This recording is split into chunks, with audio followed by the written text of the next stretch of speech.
उत्तराखंड की इन खूबसूरत पहाड़ियों में बसा है एक ऐसा मंदिर जहां भगवान को चिट्ठी लिखी जाती है और मात्र एक चिट्ठी लिख देने से ही लोगों की सारी परेशानी दुख दूर हो जाते हैं। मेरी इस छोटी और खूबसूरत जर्नी की शुरुआत होती है शहर हल्द्वानी से। अब हल्द्वानी से अल्मोड़ा मात्र 110 किलोमीटर दूर है। यहाँ से आप टैक्सी और बस दोनों से जा सकते हैं, लेकिन रात में टैक्सी नहीं मिलती तो मुझे बस से जाना पड़ा।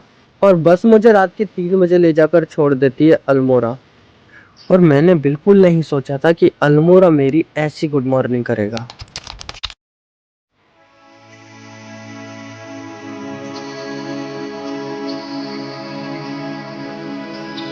अब ये दृश्य तो ऐसे थे कि बस इन्हें एकटक निहारते रहो, लेकिन मुझे इससे भी ज्यादा खूबसूरत और शांत भरी जगह जाना था। अल्मोड़ा से मात्र 1 घंटे की ड्राइव के बाद मैं पहुंच जाता हूँ इस खूबसूरत और शांत भरे मंदिर, जहां आपको इसके एंट्रेंस पे ही हजारों घंटियां व चिट्ठी टंगी हुई मिल गई। ये मंदिर समर्पित है चेतई गोलू देवता को, जिन्हें न्याय के देवता भी कहते हैं। माना जाता है कि वो काफी समय से उत्तराखंड की रक्षा कर रहे हैं और वही यहाँ के न्यायाधीश हैं।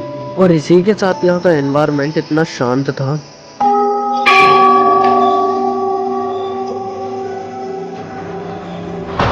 इस मंदिर में मेरी जहां तक भी नजर जा रही थी, मुझे चिट्ठी और घंटी ही टंगी दिख रही थी। माना जाता है कि गोलू देवता को एक पेपर पर अपनी परेशानी लिखकर सौंप दो तो गोलू देवता उन परेशानियों को जरूर दूर करते हैं। किसी किसी ने तो यहाँ अपनी रजिस्ट्री भी लगा रही थी। तो अभी मैं आया हुआ था चेती गोलू देवता, और यहाँ इतनी सारी घंटियाँ लगी हुई थी, काफ़ी सारे पेपर भी लगे हुए थे। तब मुझे पंडित जी से पूछ कर पता चला कि यहाँ पेपर क्यों बांधे जाते हैं। यहाँ तुम्हारे मन की जो भी इच्छा है और जो भी तुम्हारे घर पे जस्टिस वगैरह नहीं मिलता है ना, उसके लिए बांधे जाते हैं। तो चेती गोलू देवता को गॉड ऑफ जस्टिस भी कहते हैं। गोलू देवता के दर्शन के बाद मुझे ऐसे ही एक और खूबसूरत और शांति भरे मंदिर पर जाना था, जो मात्र गोलू देवता से 15 किलोमीटर दूर है। और यहाँ जाने का रास्ता इतना ज्यादा खूबसूरत है। चीड़ के घने पेड़ों के बीच ये मंदिर समर्पित है महादेव को। यहाँ छोटे और बड़े सभी मंदिरों को मिलाकर 125 मंदिर एक ही जगह पर है। और पुराणों के अनुसार महादेव की शिवलिंग के रूप में पूजा यहीं से शुरू हुई थी। इस पवित्र स्थान का नाम है जागेश्वर धाम। और अल्मोड़ा से ये मंदिर 30 किलोमीटर दूर, जो बसा है घने चीड़ के पेड़ों के बीच और इतना शांत और पवित्र। आप जब मंदिर में घूमोगे तो आपको दिखेगा ऐसा वृक्ष जो 400 से 500 साल पुराना है। इस वृक्ष को शिव और पार्वती का रूप भी कहते हैं, क्योंकि इसका तना नीचे से तो एक है और ऊपर से दो भाग में बंट चुका है। इस वृक्ष की हाइट इतनी है कि इसके पास जाकर अपने आप को छोटा महसूस करो। पूरी गर्दन ऊपर करके भी इस पेड़ की चोटी नहीं दिखेगी। यहाँ छोटे और बड़े सभी मंदिरों को मिलाकर 125 मंदिर हैं, जिनमें शामिल है लकुलीश मंदिर, मृत्युंजय मंदिर, महामृत्युंजय मंदिर, दंडेश्वर महादेव। मैं यहाँ सभी मंदिरों के अच्छे से दर्शन कर रहा था। मुझे यहाँ के पंडित जी ने एक ऐसी चीज दिखाई जिस पे मेरी आंखें भरोसा ही नहीं कर रही थी। मानो स्वयं भगवान ने अपने पुत्र गणेश को भी यहीं बुला रखा हो। आप खुद देखो, शायद आपने आज से पहले ऐसा कुछ नहीं देखा होगा।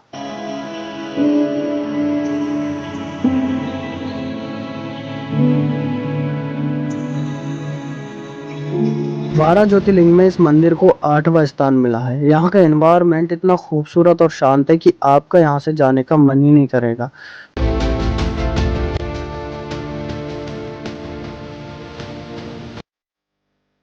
मंदिर के बराबर में ही एक छोटा सा गेट है, जो लेकर जाता है आपको सीधा माँ जटा गंगा की गोद में। ये नदी मंदिर के आसपास इतने शांत स्वभाव में बहती है, लेकिन जैसे ही मंदिर से आगे जाती है तो इसका फ्लो बहुत ही ज्यादा तेज हो जाता है।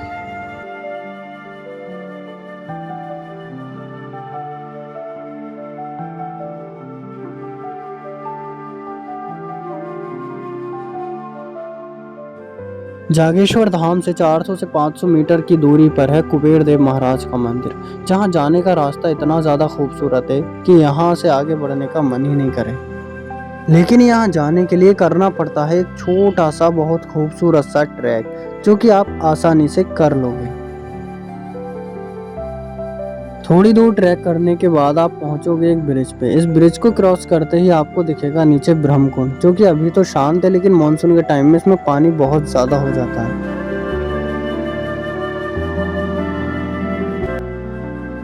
अब जागेश्वर से कुबेर देव महाराज तक पहुंचने का रास्ता तो छोटा सा है, लेकिन इतना ज्यादा खूबसूरत और शांत है कि इसे भुलाना तो नामुमकिन ही है।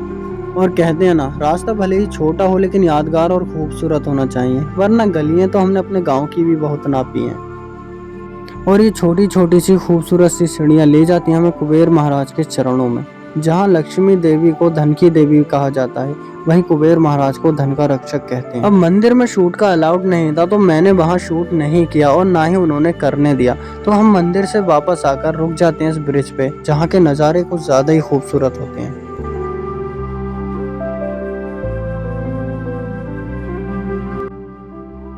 जागेश्वर और कुबेर महाराज के अच्छे से दर्शन करने के बाद मैं आ जाता हूँ दंडेश्वर महादेव मंदिर, जो कि जागेश्वर जाते टाइम रास्ते में ही पड़ता है। लेकिन मुझे यहाँ के लोकल से पता चला कि पहले जागेश्वर जाते हैं, उसके बाद दंडेश्वर महादेव के दर्शन करते हैं। ये मंदिर जागेश्वर धाम से 1 किलोमीटर घने देवदार के पेड़ों के बीच शांत वातावरण में स्थित है, जहाँ आपको हर एक मंदिर हर जगह शिवलिंग की पूजा होती मिलेगी, लेकिन यहाँ शिव चरण से लेकर मुख तक पूरे विराजमान है। यहाँ आप शिव को पूरे देख सकते हैं। अब मेरे जागेश्वर धाम, कुबेर देव महाराज और दंडेश्वर महादेव सभी के दर्शन बहुत अच्छे से हो गए थे, तो मैंने सोचा क्यों ना बूढ़ा जागेश्वर भी चला जाए, जो मान्यता है जागेश्वर से भी काफी सदियों साल पुराना मंदिर है। जागेश्वर से बूढ़ा जागेश्वर तक का सफर 8 किलोमीटर का है, लेकिन यही सफर बहुत ज्यादा डरावना और सुनसान रास्ता है। लेकिन रास्ते इतने ज्यादा खूबसूरत हैं कि आपको डर तो लगेगा, लेकिन उसके साथ साथ एंजॉय भी होगा। 1 से 1.5 घंटे की ड्राइव के बाद मैं पहुंच जाता हूं बूढ़ा जागेश्वर महादेव। ये है बूढ़ा जागेश्वर महादेव और बगल में है भैरवनाथ जी का मंदिर, जो कि बहुत ही ज़्यादा शांत जगह है। और यहाँ से हिमालयाज़ की रेंज भी दिख रही थी, जो कि वाइट वाइट बहुत ही ज़्यादा खूबसूरत लग रही थी। और मैं सच बताऊं तो ऐसा नज़ारा मैंने अपनी लाइफ में पहली बार देखा था। सभी मंदिरों के अच्छे से दर्शन करने के बाद मैं आ जाता हूँ कसार देवी मंदिर, जो कि अल्मोड़ा से 10 किलोमीटर दूर है। और इस मंदिर में पैर रखते ही मन पूरा शांत हो जाता है। इसी मंदिर में बैठ के स्वामी विवेकानंद ने मेडिटेशन किया था, और यही स्वामी विवेकानंद को अपने जीवन का उद्देश्य मिल गया था।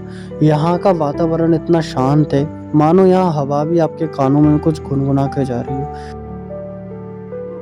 मंदिर से थोड़ी ऊपर इन प्यारी सी सीढ़ियों से जब आप जाएंगे इस पहाड़ के टॉप पर, तो यहाँ से दिखेगा अल्मोड़ा का आपका टॉप व्यू, जो पूरे अल्मोड़ा का यहाँ से सबसे टॉप व्यू आता है। जब मैं इस पहाड़ के टॉप पर आता हूँ तो अल्मोड़ा कुछ अलग ही रंग में था, और मैं बैठ जाता हूँ यहाँ शांति से, मानो यहाँ मुझे जबरदस्ती किसी ने बिठा दिया हो और मन मेरा बस यहीं लग गया। यहाँ इतनी शांति थी कि मैंने यहाँ घंटों बिता दिए और मुझे पता भी नहीं चला। ऐसी शांति मैंने आज तक कहीं नहीं देखी। मन एक अलग ही शांत था, मन में कोई सवाल नहीं था, कोई जवाब नहीं था, किसी से कोई शिकायत नहीं थी। पता नहीं यहाँ आकर एक अलग सा ही सुकून था। अब सुबह अल्मोड़ा अपने रूम से मैं जल्दी निकल गया था, और मैंने सिर्फ चाय पी थी और पूरा दिन हो गया, शाम के बज गए थे 3 और मुझे भूख लग रही थी, क्योंकि सुबह से मैंने कुछ नहीं खाया था और पता नहीं क्यों मुझे भूख भी नहीं लगी। तो कसार देवी से आते टाइम मैंने ली यहाँ एक मैगी, जो कि बहुत ही ज़्यादा स्वादिष्ट थी, और व्यू उसमें 4 चांद लगा रहा था। तो ये थी मेरी छोटी सी जर्नी, और इस वीडियो में मेरी 3 दिन की मेहनत। अगर वीडियो पसंद आए तो लाइक शेयर ज़रूर करना, और चैनल को सब्सक्राइब करना बिल्कुल ना भूलें। मैं आगे भी ऐसी वीडियो ज़रूर लाऊंगा।